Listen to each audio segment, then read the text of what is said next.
Olá, povo de Deus, segunda-feira, 7 de novembro de 2022, 32ª semana do Tempo Comum.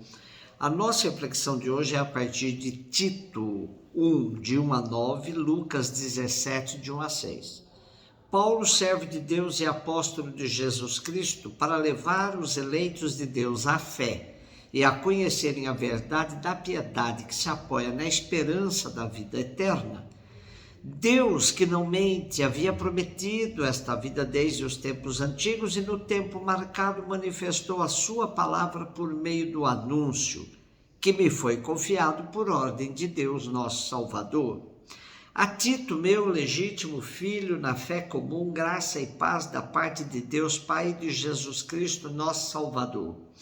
Eu deixei-te em Creta para organizares o que ainda falta e constituíres presbíteros em cada cidade, conforme o que te ordenei.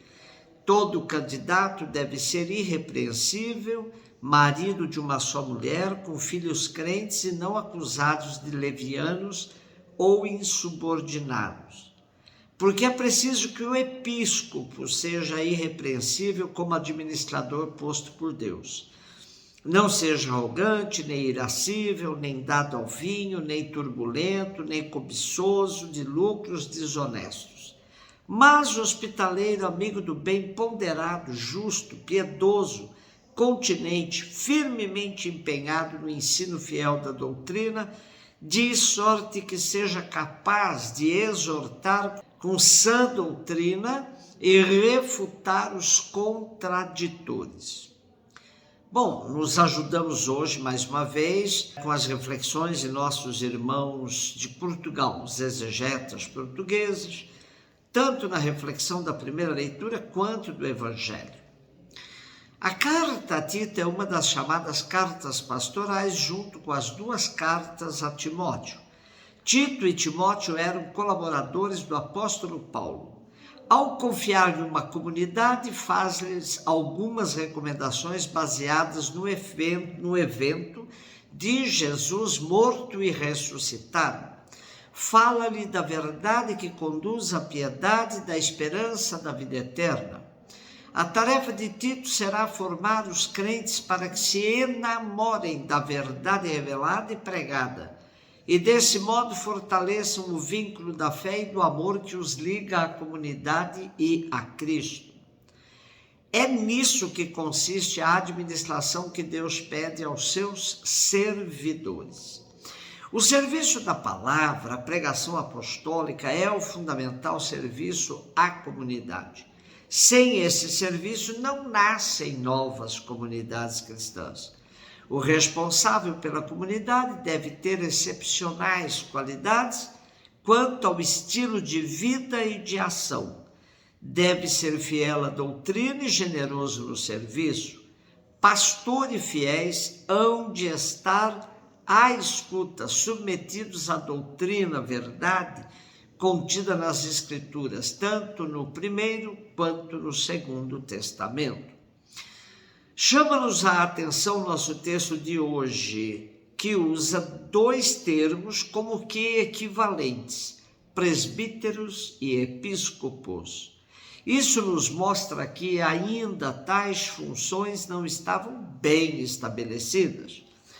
Como episcopo, em grego significa inspetor ou supervisor, é recomendado que se preocupe em colocar em cada comunidade um presbítero, que em grego correspondia a ancião. Esse embrião dos ministérios na igreja, Paulo não conheceu. Portanto, essa carta só pode ser de um dos seus discípulos. Importante também salientar que ainda não era cobrado o celibato dos ministros, pois aparece a recomendação de que seja marido de uma só mulher. Aqui temos hoje, então, traços interessantes da igreja nascente. Lucas 17, de 1 a 6. Jesus disse a seus discípulos: é inevitável que aconteçam escândalos, mas ai daquele que produz escândalos. Seria melhor para ele que lhe amarrassem uma pedra de moinho no pescoço e o jogassem no mar do que escandalizar um desses pequeninos? Prestai atenção, se o teu irmão pecar, repreende-o. Se ele se converter, perdoa-lhe. Se ele pecar contra ti 7 vezes num só dia, e 7 vezes vier a ti dizendo, estou arrependido, tu deves perdoá-lo. Os apóstolos disseram ao Senhor, aumenta a nossa fé.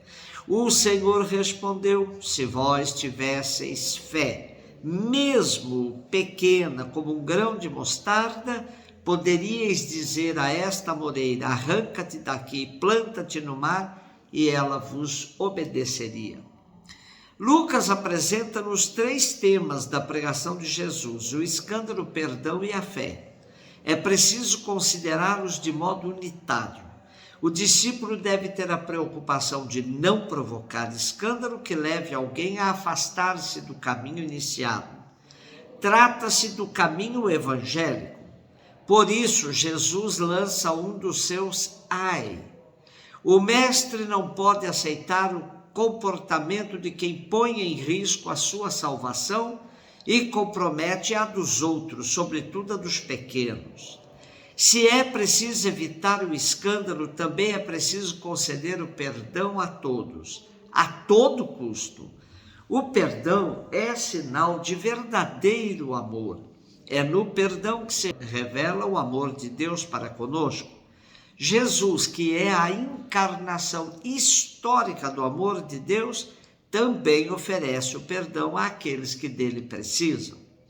Ao terminar o ensinamento, Jesus elogia a fé que, ainda que seja pequena, pode mostrar toda a sua força, mesmo com um milagre.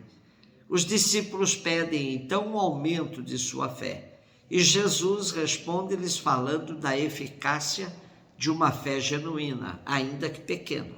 Inúmeras vezes nos sentimos muito apequenados frente à proposta do Evangelho e também fazemos nosso apelo ao Senhor, aumenta a nossa fé.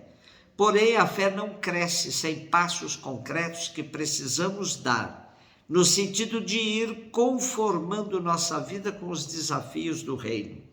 Os valores de uma vida verdadeiramente de discípulo missionário de Jesus, fazendo o reino acontecer entre nós, ainda que ele nunca se esgote na história, tem que ser prioridade que se concretiza no dia a dia. Interessante que o pedido dos discípulos vem depois das exigências do perdão, que aos olhos deles era muito exigente. Perdoar um irmão que peca contra a gente até 7 vezes por dia. Porém, isso é até pequeno frente às exigências de uma vida pautada pelo direito e pela justiça. De fato, é preciso muita fé para nos mantermos perseverantes nesse caminho, pois os obstáculos aparecerão sempre e a tentação do desânimo será frequente. Aqui podemos nos lembrar do poeta espanhol Antônio Machado. Caminhante, não há caminho, se faz caminho ao andar. Andemos, portanto, suplicando ao Senhor que nos acompanhe, fazendo com que nossa fé, ainda que pequena, seja constante, perseverante e, por que não, teimosa. Um beijo no seu coração.